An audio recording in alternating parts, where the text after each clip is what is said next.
Megan had never been afraid of the house she inherited from her grandmother. It was old, yes, and creaked with age, but it was home. A small weathered cottage tucked away in the woods. Her grandmother had passed away quietly, and Megan, now alone in the world, moved in to start fresh. On her second night there, Megan noticed something strange. She'd heard faint tapping on the window in the dead of night. At first she thought it was the wind or a branch brushing against the glass. But night after night, the tapping continued. The sound wasn't like the wind. It was rhythmic, deliberate.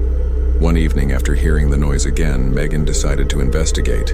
She opened the window, half expecting a branch to be causing it, but there was nothing there. No wind, no branches, just the quiet hum of the woods outside. She shrugged it off. It was probably an animal, she thought. But the tapping didn't stop. It only grew louder. Every night, right around midnight, the tapping would begin. Megan could feel it gnawing at her. The sound echoed through her thoughts. It was as if the house itself was trying to tell her something. On the seventh night, Megan decided to confront whatever it was.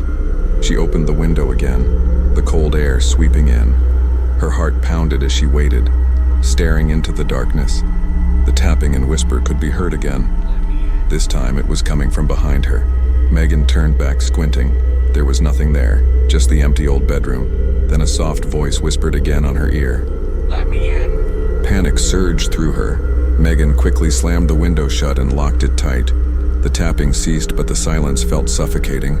She ran to her bed, heart pounding, and pulled the covers over her head, hoping for peace. But sleep never came.